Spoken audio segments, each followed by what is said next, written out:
All right, well, I have finally made it out to Illinois. This is probably the last possible week that I can get out here before the green up really takes over.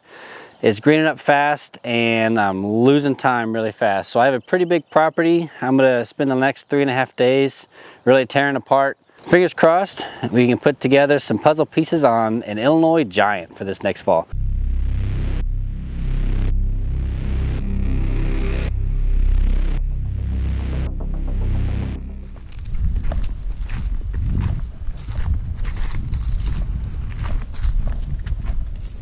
Oh, shit.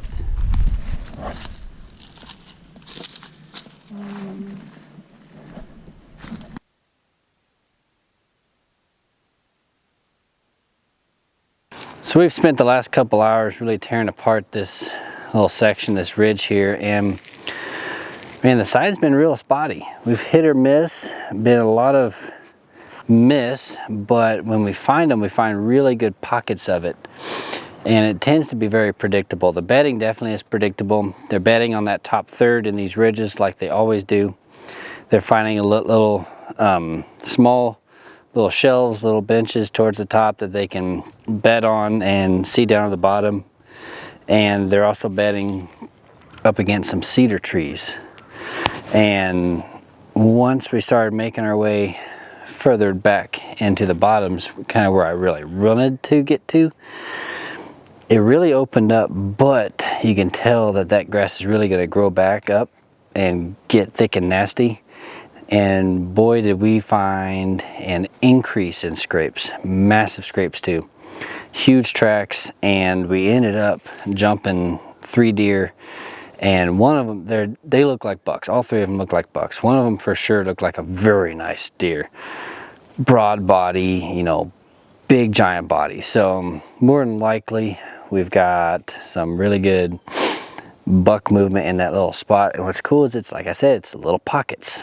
So they're figuring out where the hunting pressure is around. There's obvious signs of hunting pressure around it. And then the moment you find little pockets like that where the giant rubs increase and the giant scrapes increase and they congregate, that's usually where they feel safe. So that's where I'm going to be concentrating. Right now we're kind of working the back side of the ridge, kind of seeing if we can tie together some more sign on the other side and go from there. So far, I'm really happy with what I'm finding on this one spot. I mean, we just got started.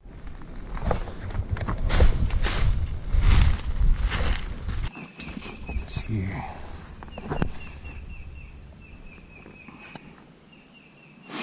So it is day 2. It's been a little bit slower start than it was yesterday. The sign's been very hit or miss.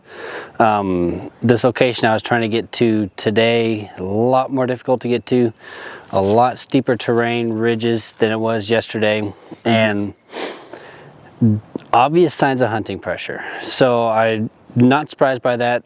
I wanted to get back to this location I had pinned, and like I said, it's been very hit or miss when it comes to the sign. I really haven't found any scrapes, but once I got to the backside of this big ridge, right now I worked my way to a saddle, but the backside of this ridge I found some major buck bedding and some nasty thick stuff. I mean, just horrible backside of a ridge, super thick, but big steady rubs. And then I followed those rubs around the backside of that ridge, trying to get to see if it led to this saddle I'm on right now, and it did. I found multiple connecting rubs all the way around that big ridge, and all the rubs look the same, around the same size tree, same height, and just shredded. So very good chance that that's the same deer.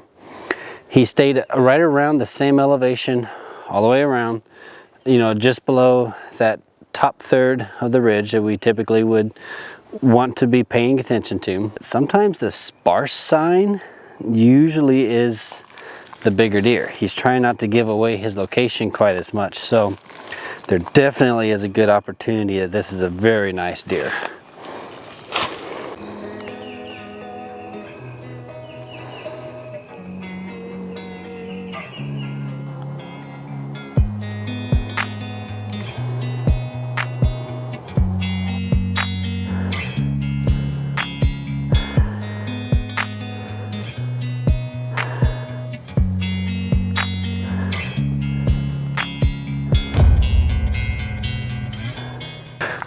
right, well, the rain let up enough to finally get the camera back out here. Man, it's been a whole lot of nothing so far. Been kind of frustrating. A lot of trails, definite signs of deer. Found a fair amount of scrapes, but nothing really significant. A lot of small rubs. This is actually the first time I've found small rubs on the entire property so far. Man, this is not easy to get to, that is for sure, and I'm kind of shocked I haven't run into more sign than I have yet, but that doesn't mean I'm not going to. So I'm gonna keep looking and see what I can find. All right, well, that's a wrap for Illinois. Had a very good weekend. Covered a lot of ground. I made 4 big loops in total, and I think I covered right around 17 miles on estimate. It could be a little bit more because I didn't have a watch to track my back and forth motion. Y'all know how that works. So I feel good. 2 of the 4 loops turned out success. I found some bucks to key in on for the fall. So I will be back up here to set cameras in the summer, and hopefully we can get eyes on a stud going into fall, then come back in October for a hunt. So thanks for watching, y'all. Please hit that like and subscribe button. I'll see you on the next video.